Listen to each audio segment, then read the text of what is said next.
જૂનાગઢના ભેંસાણ સરકારી વિનયન કોલેજમાં પ્રાધ્યાપક દ્વારા બહેનો વિદ્યાર્થીની સાથે અભદ્ર વર્તન કરવા બદલ અખિલ ભારતીય પરિષદ દ્વારા મામલતદારને આવેદન પાઠવવામાં આવ્યું.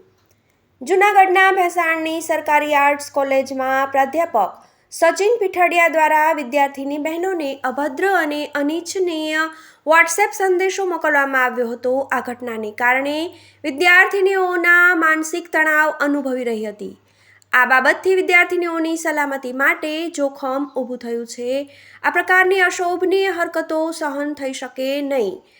નાબાલિગ કોલેજની વિદ્યાર્થીઓ ડરમાં છે, જેને લઈને અખિલ ભારતીય પરિષદ દ્વારા મામલતદાર કચેરીએ આવેદન આપીને માંગ કરવામાં આવી છે કે ભવિષ્યમાં આવા બનાવો ટાળી શકાય તે માટે તમામ શૈક્ષણિક સંસ્થાઓમાં કડક નિયમો અને સમિતિઓની રચના કરવામાં આવે અને વિદ્યાર્થીનીઓની સુરક્ષા માટે કડક નિયમ બનાવી સજાગતા અભિયાન ચલાવવામાં આવે. ત્વરિત તંત્ર દ્વારા તપાસ કરીને લંપટ પ્રાધ્યાપક સચિન પીઠડિયા વિરુદ્ધ નોકરીમાંથી હકાલપટ્ટી કરીને સસ્પેન્ડ ડિસમિસ કરીને પોલીસ કાર્યવાહી કરીને કાનૂની કડક સજા આપવામાં આવે એવો ગ્રામના લોકોમાં રોષ ભભૂકી ઉઠ્યો છે. વિદ્યાર્થીનીઓને છેડતી થતાં ગ્રામજનોમાં રોષ ભભૂકી ઉઠ્યો છે. આજે ગ્રામજનો ડાયમંડ એસોસિએશન અને એબીપી દ્વારા મામલતદાર કચેરીએ કડક સજા આપવા માટે આવેદનપત્ર આપવામાં આવ્યું.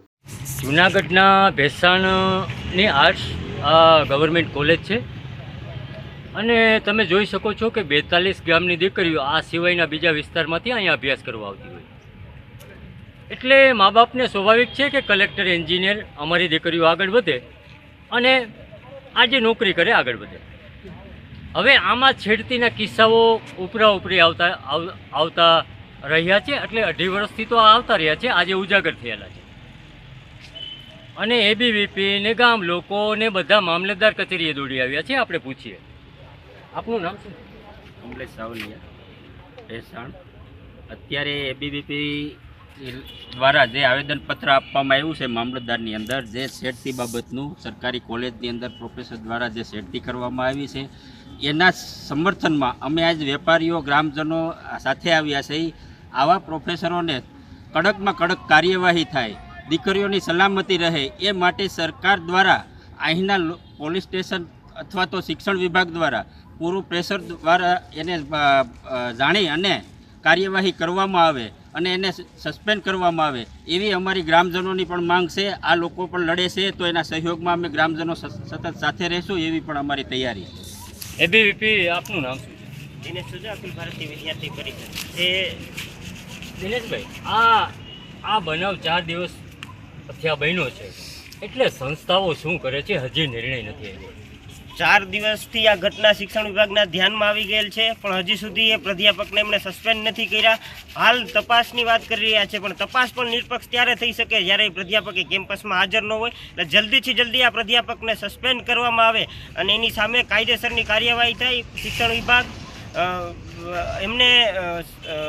શિક્ષણ વિભાગ એમને સસ્પેન્ડ કરવાની કાર્યવાહી કરે, સાથે સાથે પોલીસ અને પ્રશાસન એમની સામે કાર્યવાહી કરે, પોલીસનો ફરિયાદ નોંધાય. એ માટે આજે મામલતદાર શ્રી સમક્ષ અમે આજે આવેદનપત્ર દેવા માટે આવ્યા છીએ.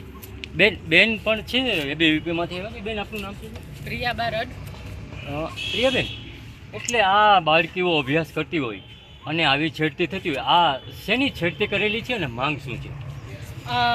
વિદ્યાર્થીને ખરાબ મેસેજ કરવામાં આવ્યા છે અને તેને કહેવામાં આવ્યું છે કે જો તું આવું કંઈ નહીં કરી તો હું તને પરીક્ષામાં નપાસ કરી દઈશ. અને જો વિદ્યાર્થી અત્યારે 18 વર્ષથી નીચેની છે એટલે તેને બીક ડર રહે છે અને તે આ વસ્તુ કરવામાં સમકક્ષ બીવે છે. એટલા માટે જો આને ન્યાય ન આપે તો છોકરીઓમાં ડર ફેલાય છે અને તે આવું વસ્તુ કરવામાં પ્રેરિત થાય છે કે હાલો અમે આ વસ્તુ નહીં કરીએ તો અમારી ઉપર શિક્ષક આવું કરશે. એટલે એ શિક્ષકને સસ્પેન્ડ કરવામાં આવે એવી અમારી માંગણી છે. અને જો નહીં કરવામાં આવે તો અમે બધી ગર્લ્સ રસ્તાઓ પર આંદોલન કરવામાં આગળ વધશું. અન્ય ગામના લોકો છે, આ તમારી કોલેજ ગામની અને આ તમારી દીકરીઓ ભણતી હોય, શું માંગ છે? અમારી માંગ તો એવી છે કે પહેલા નંબરમાં તો શિક્ષણ જગતમાં આવા કેસ થાય ને સમાજમાં કલકરૂપ છે. અને હું તો આભાર માનું છું પ્રેસ મીડિયા, ઇલેક્ટ્રોનિક મીડિયા, ખાસ કરીને ભાસ્કર ટીવીનો, કે આ પ્રસંગ છાપામાં આવ્યો તે અમને ખબર પડી. બાકી આમાં કોઈ રાજકીય આગેવાનો હજી નિવેદન નથી આપ્યા કે આ કામ ખોટું છે. અમારી એવી માંગ છે કે આનો વરઘોડો નીકળવો જોઈએ. હર્ષભાઈ સંઘવીને અમે કહેવા માગીએ છીએ કે વરઘોડા કાઢો, આવાના વરઘોડા કાઢવા જરૂરી છે. કારણ કે શિક્ષણ જગતમાં આવું થોડું ચાલે. બેનો દીકરીની સુરક્ષાનો શું સવાલ? હવે અમે છોકરીઓને ભણવા મોકલી કે ધંધા કરી, બરાબર છે, તો આ વાંથી આવા કામ કરે, મેસેજ મોકલે, નાપાસ કરે, ધમકીઓ આપે. શું કોલેજના બધે બાપ થઈને બેસી ગયા છે? હરેક કોલેજની અંદર, હરેક સ્કૂલને અમે હું મારા તરફથી એવું ચેલેન્જ આપું છું કે એક પણ કોલેજમાં કે એક પણ સ્કૂલમાં જો આવો કેસ નીકળશે તો હવે વરઘોડા કાઢવા જ પડશે. એમાં હાલશે જ નહીં, ના છૂટકે. અને આ બાબતે હું ભાસ્કર ન્યૂઝ છે, મીડિયા છે તથા TV9 છે, બધાનો ખૂબ ખૂબ આભાર માનું છું. કે અને આ બાબતે પોલીસ કદાચ ફરિયાદ ન થતી હોય તો પોલીસ ખુદ ફરિયાદી થઈ શકે. ધારાધોરણ મુજબ કોઈ અરજદારને દબાણ આવે એવું થોડું છે.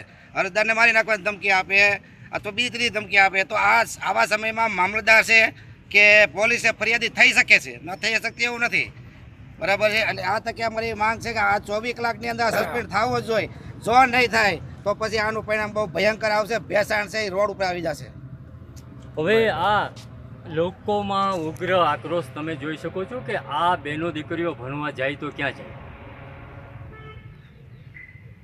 હવે 15 20 છોકરીઓને બીભત્સ મેસેજ કરવામાં આવેલ છે અને અત્યાર સુધીમાં કોઈ કાર્યવાહી નથી થઈ.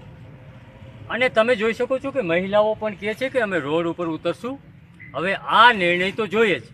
ABVP સહિત ગ્રામજનો, વેપારી એસોસિએશન, મામલતદાર કચેરીને સીધું આવેદનપત્ર આપવામાં આવેલું છે અને હર્ષ સંઘવી છે સાહેબ. તો ગૃહ મંત્રાલયમાં સીધી આ માગણી લોકો કરે છે કે આનો વરઘોડો પહેલાં તો કાઢવામાં આવે અને દીકરીઓને ન્યાય આપવામાં આવે. Mahesh Kathiria, GTV news, Bhesan. Reporter Mahesh Kathiria, Junagadh, GTV news.